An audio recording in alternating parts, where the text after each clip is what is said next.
Hey, what's up everyone? We are days away from the Classic. I think it's gonna be a good one. I'm a little disappointed. I have some tournaments coming up. I got a tournament on Saturday. I'm going to Toledo in the next day or so to pre-practice for a Toyota event because I've got to practice on Rayburn for a day and then fish a tournament, and then I only have like a day or two to practice for the Toyota event on Toledo. So like I'm about to hit 7 or 8 days straight of straight fishing, a lot of practicing, a lot of tournament days. Honestly, I'm probably gonna miss most of the Classic coverage. Now I'll go back and try to rewatch some of the stuff because most tournaments I don't. But Grand is like somewhat pretty special to me. Like, first time I ever went there, I was leading an event. I was leading a Toyota series. When I fished the tour, I was second after day one. I made quite a few top 10s there.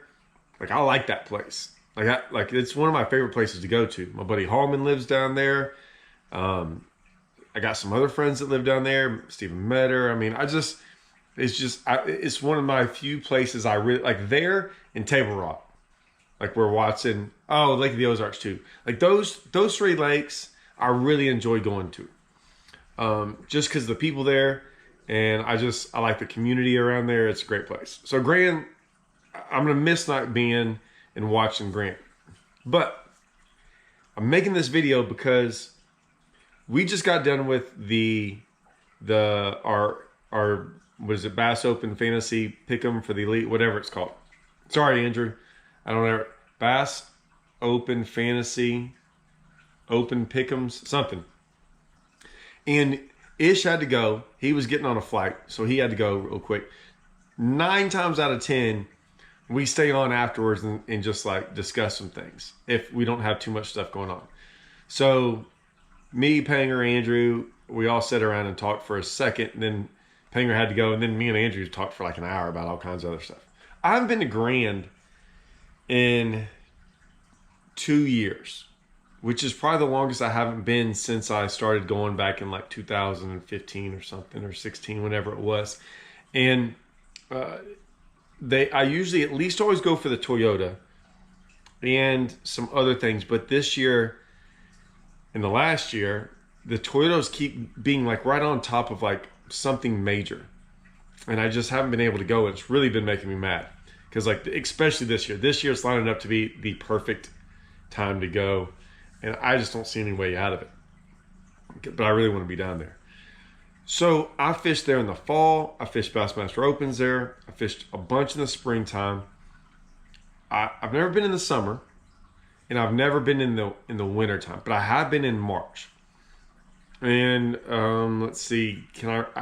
I for the most part know how it's always been won. I've made some top 10s. So I've kind of been around, kind of like, you know, heard through the grapevine, or like kind of was there and we talked about it. Like I kind of understood how the tournaments have always been won there. It's never been LiveScope, ever. Now, like I said, I haven't been there in the last 2 years. So LiveScope has changed over the last 2 years. Like I think even we kind of were just getting into the grasp of it all, and now it's like full-fledged on. I think there's 2 schools of thought here. Well, I don't even know if it's 2 schools of thought. There's two sides to this, right? There just is. There's a side that doesn't care, and I think there's a side that like can't wait. There's a side over here, and call it what it is. You can be 19 years old and still be old school.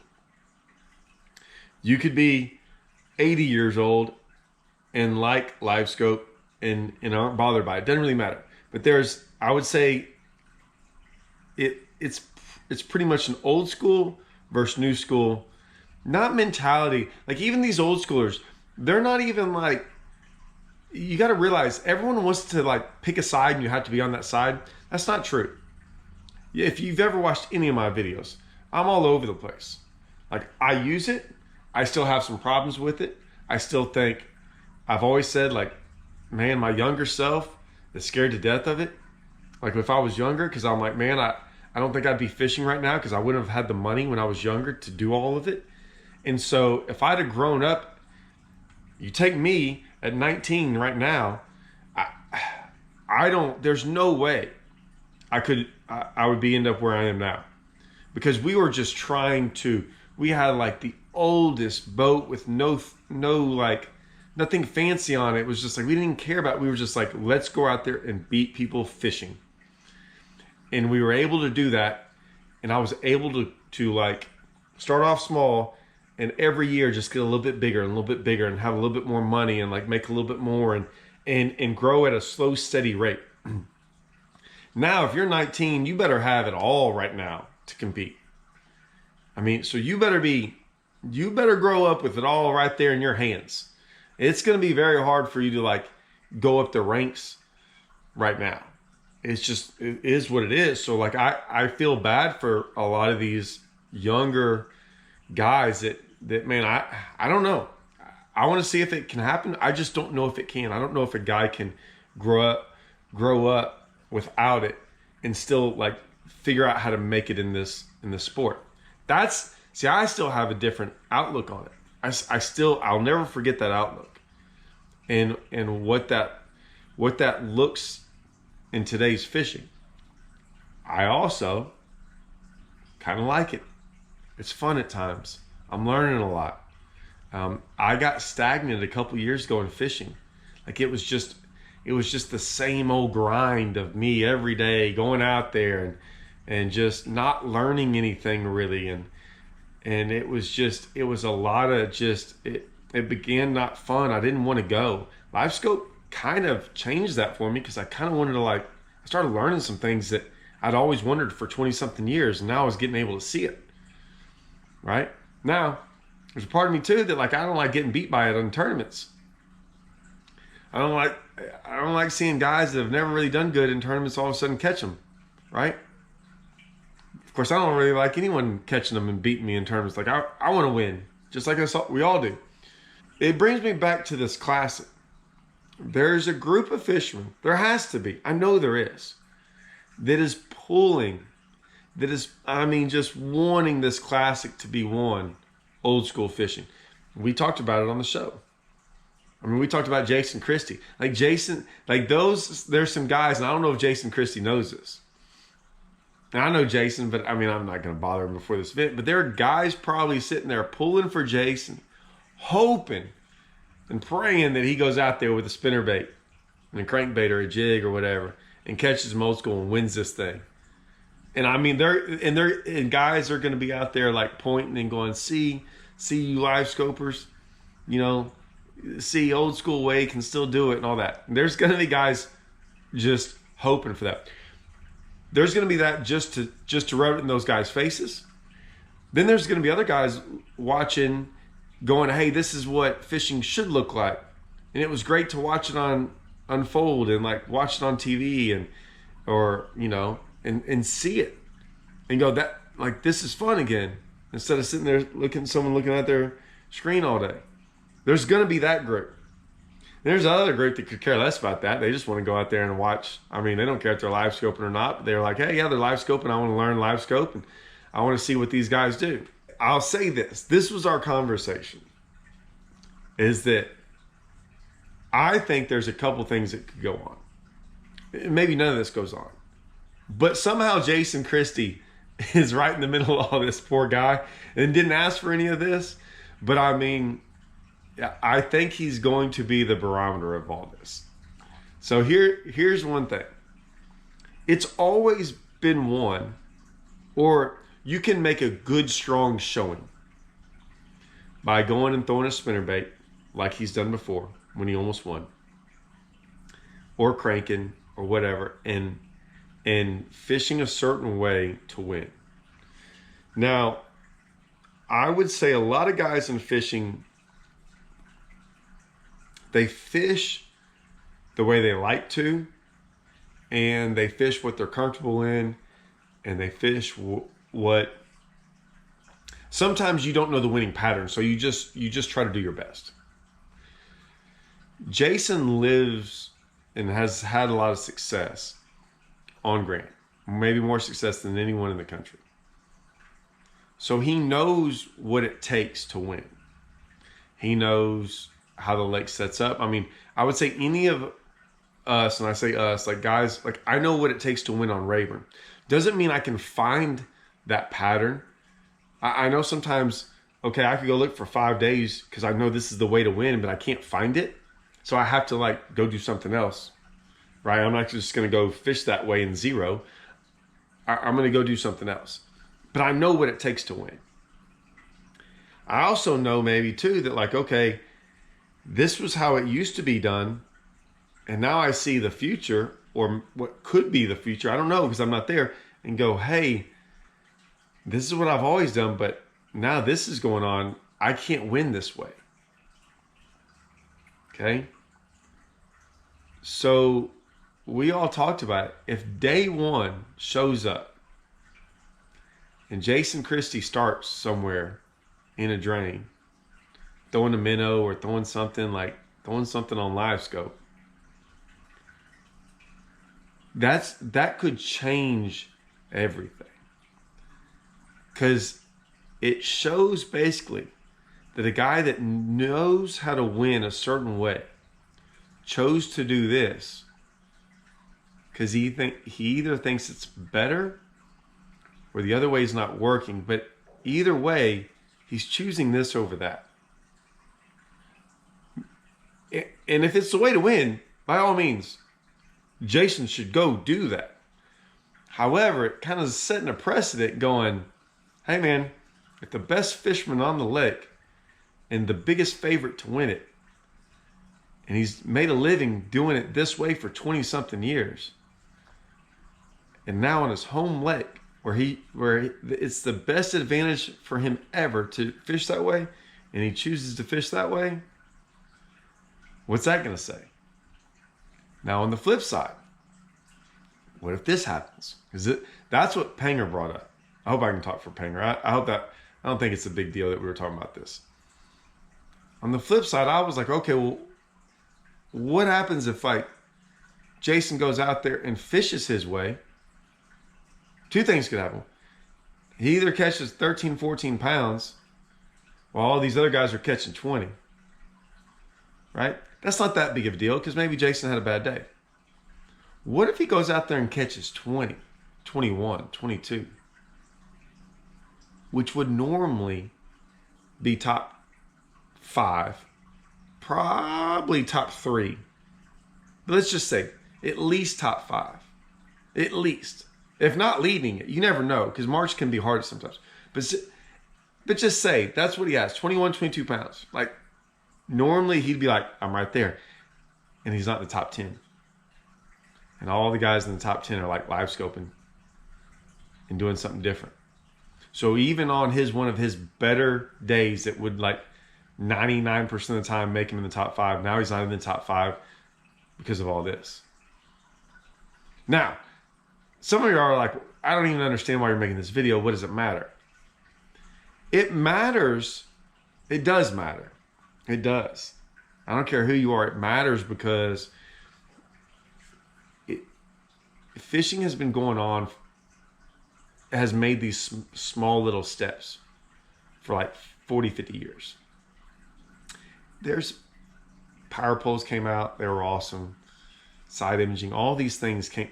But like our fishing just little steps along the way, little steps. LiveScope was like you can't, no small step, not even a big step. It was like a giant leap. And it has changed everything in the sport. Some might say good, some might say bad. I'm just saying it's something interesting. And what would it mean for the future? I've talked to some guys that have been around for a long time, are still fishing at the highest level.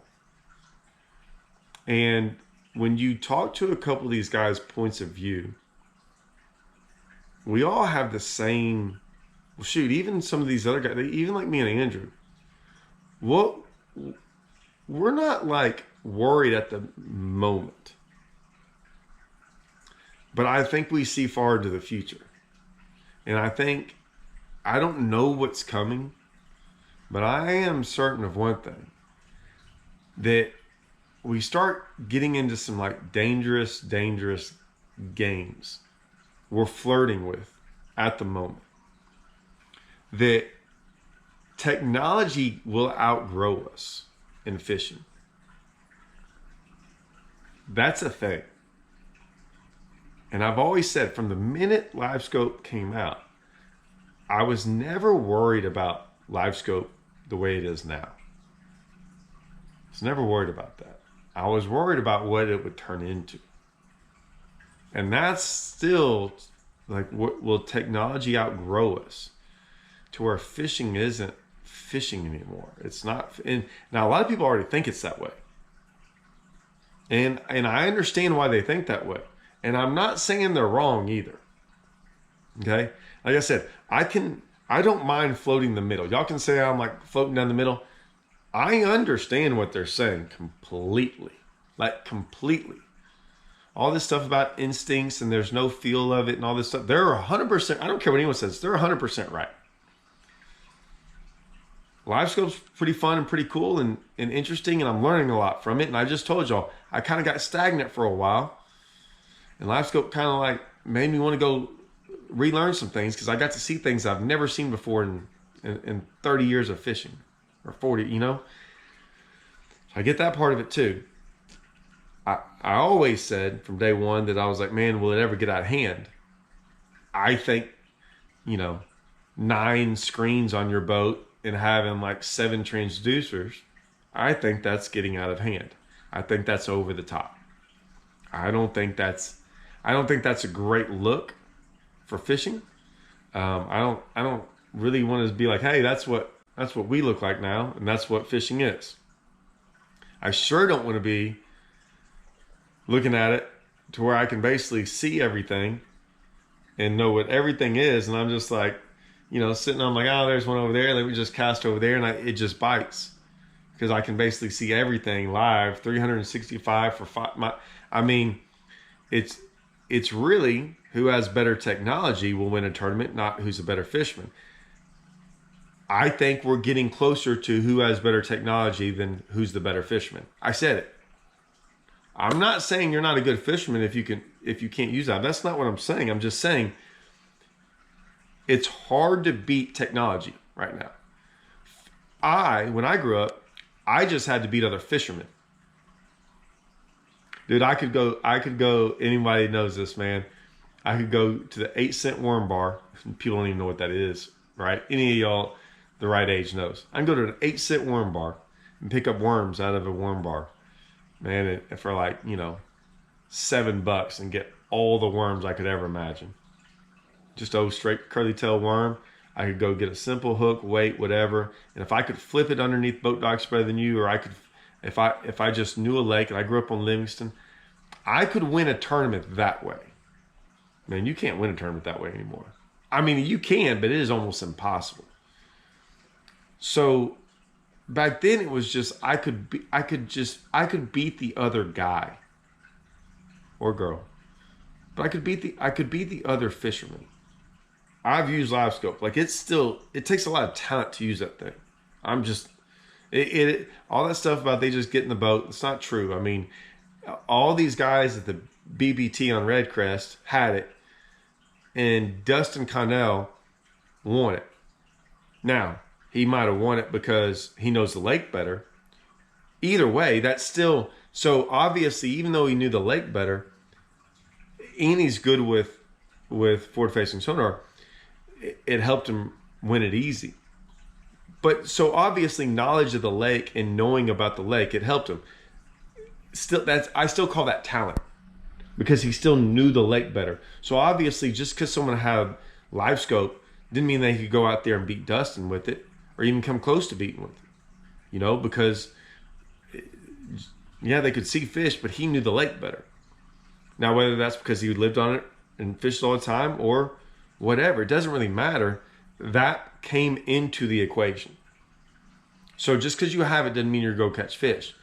I'm just saying at some point in time, I think it's a lot harder for the guy to beat the guy with more technology. That's the hard part. And some people are like, a lot of people are just like, aloof to the thing. Like, whatever, man, getting the times. Like, they'll even get mad at me, like, when me making this video. I'm not even complaining. I'm just saying it. See, there's a lot of people that will be like, oh, you're complaining about it. I'm not complaining about it. I'm making a statement that's, I would think, is true. I don't think anyone's going to argue with me on that. That it's harder to beat. If you have zero technology and a guy with a lot more technology, it's harder to beat that guy. Now, that guy might be the worst fisherman ever. Obviously, I'm not saying that. But I'm just saying, back in the day, it was just y'all two trying to compete against each other. Now it's you trying to compete against him with a whole bunch of technology. It's harder. I don't think anyone in the right mind would say that I'm wrong with that. I just don't want to get to a point to where we get so far advanced in the technology side of it that it does at some point in time, not now. Some people are saying it's now, but I'm not saying it's now. At some point in time, it's not fishing really anymore. I mean, yeah, it's catching a fish, but there's a lot less to be desired from it. Now, at some point in time, somewhere along the way, someone has to step in. Someone has to step in and go, hey, the line has to be drawn. Now, I don't know where the line's going to be drawn, but I think it better come sooner than later. Because what's happening now is, and me and Andrew talked about this, is that, like, there's going to be a lot more gray area come up. Now, I'm not going to get into this video yet, but there's going to be a lot more gray area get up when it comes to some of this stuff. There's already some stuff about the brakes you put on the boat. I'll throw this out there. The brakes we put on the boat, from what I've heard, don't quote me on this, but I'm pretty sure this is going down, is that they're really not allowing those brakes to be used the way I think people want to be used, which is they see a fish, you think of them, okay, we're just going to brake and stop, and I'm going to fish for that fish. But in all reality, the closer the fish gets to you on LiveScope, the harder it is to catch. So if you back up from that fish, even better. Right? But if you throw at it, what you're not allowed to do is throw at it and then back up and let line out. Because back in the day, that was kind of called, people didn't do it, but basically what it was is you could let line out. They used to call that like strolling, right? But you couldn't troll it. You couldn't troll a bait, but you would let line out and then stop and then reel. Okay? So now they kind of talked about the fact that, like, if you start using that, which I don't know how that's different, but you're changing the way you make your cast by moving with the trolling motor. I understand that, but man, I can't tell you how many times, and I'm sure y'all too, is think about all the times you're fishing and you're moving the trolling motor while you're fishing. Like, you're moving, maybe backwards, forwards, maybe something happens. I can't tell you how many times that, like, I've drifted in with the wind and I've gotten too close. I'm like, say I got a jig out there and I'm like, I'm too close again. You know, I've been working my jig and all of a sudden I'm like, I'm too close. Like, I'm getting on top of the spot and I troll back around, and as I troll, I push the button and I just make a circle to, like, I'm in a bad spot. I'm not really trying to move it. I'm just like, let me get it around, and I have to get in the better position again and try to back up. Boat turns sideways, whatever. I'm just trying to get in a better spot. I'm not really trying to get any more depth or anything. It's just wind and all kinds of stuff. And is that now considered the same thing? And so the more we have more of this technology, and I don't know if y'all understood what I was talking about, but the more we have more of this technology, the more we're going to have, and there's already talking about, like, snagging fish on LiveScope. What if it's snagging a fish off a bed off LiveScope, but you can't see it, but you can see it on LiveScope? Now, what is that called? I'm just saying we're getting down to an area of where we're getting really, really, man, the rule book's going to be like 20 pages long, and there's going to be all this gray area, and I don't know. I know I went down this weird path. I know it's me. I get it. Went down these rabbit holes. But when you have conversations like this that go on for hours with these guys, I mean, we're already thinking about this stuff. And I mean, there's no line, there's nothing being stopping it right now. I'm not even talking about LiveScope, just technology in general. There's nothing stopping it. And so the companies aren't going to stop. There's money involved. Nothing's going to stop. So it's like, what is this going to look like? We have made leaps and bounds. Like, I think we were kind of taking all these small steps, and then in 3 years, like leaps and bounds above that. Well, I think that was like the first step of going, okay, I don't think it'll be small steps after this anymore either. I think they're going to be big steps. Like every step after this is going to be bigger steps. It's going to go faster and bigger, quicker. And what's that going to look like in 5 years? I don't think it'll look anything like this unless they figure out a way to stop time to a little bit. And that's going to be hard to do because you got to start setting precedences. And they haven't set one yet. And they're scared to. And I get it. The only thing, I don't know if these BASS or MLF will do it. I think it'll probably have to come from states and regulations about things. And then these organizations have an out. Right? And now two things could happen with that too. They could ignore those states and not go to those states. But if they were smart, they would go to those states. Where if the state didn't allow it, but still went to it. Right? So they could be like, hey, we're still going to let y'all use them in places where you're allowed to, but we're still going to go to these states. Now you're just not allowed to use it. That would be the smart way. Don't ignore those states. Don't stay away from them because they're not letting you use it. And when I say use it, if they went crazy and just said, hey, you're not allowed to fish. I'm just saying if they're like, hey, you can't use this, or, we're going to kind of put a stop to this. Go to those states and see what happens. I think it would still be a good thing in fishing. I've had that conversation. They didn't really take me up on my offer of what they should do. And I get it. They have their reasons, but you don't have to agree necessarily. I don't know. We're going to learn a lot from this classic. I'm telling you, that day one, I'm going to be on the lake and I'm going to be practicing. I don't think I have much service where I'm going to be at. But I'm going to make a phone call because I want to know what's going on, because I think you're going to learn a lot from this. And I know a lot of people are going to say, hey, it's already there. I just think it's going to be really, really interesting when it happens, or what happens. And maybe it all just kind of plays out normal. Something tells me it's not.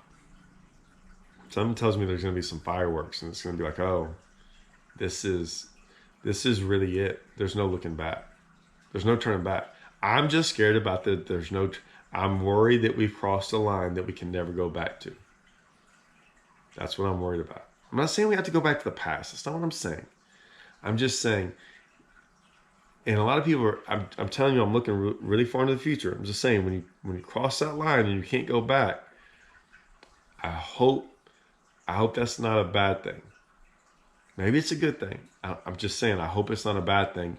And once you cross it, it's over. Just want to share that with y'all. I'm about to find out in, let's see, 2 or 3 days. All right. Let the fireworks begin, boys. Let them begin. See y'all.